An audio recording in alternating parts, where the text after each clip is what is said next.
almost like a sonic boom.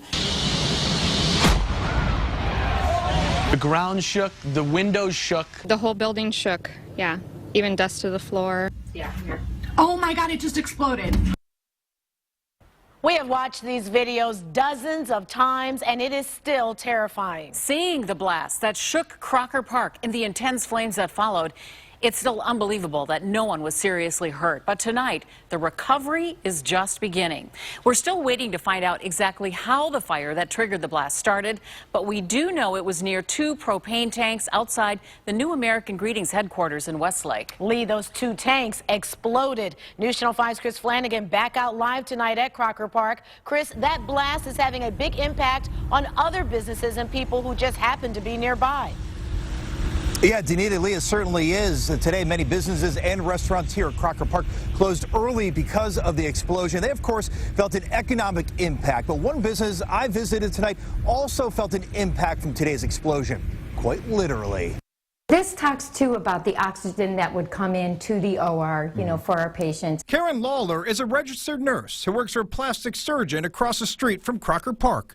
She was with a patient when she felt the building rock, even knocking a metal valance off the window. Explosion was very loud, enough that, it was, you definitely knew it was some type of explosion. The shaking was enough to make us, the patient and I were walking next to each other, kind of, sidestep a little bit. As a precaution, Karen and her staff immediately shut off these yellow and green medical gas tanks. The neck is still tighter. Tonight at the surgery center, Benjamin Haney gave a patient presentation. But on his way in this morning, he couldn't believe what he was seeing while out of red light. I completely saw the explosion. You can see flames go up. It was very quick, huge ball of flames, and then debris started coming across, flying over there. His SUV covered in soot, no damage though. Back inside, gas from the explosion permeated throughout the building for about an hour. It was pretty strong. You could smell it more in the front and obviously in the back door here as well. So it was definite odor of natural gas as well. And we're told that doctor's office will be back open for business tomorrow morning. Meanwhile, tonight we have learned that those 2 propane tanks were at the American Greetings construction site to keep the workers warm during the winter. And since it's warmed up, they were actually scheduled to be removed. The company that provided the tanks, AmeriGas, says they are now working with state and local investigators to figure out what happened.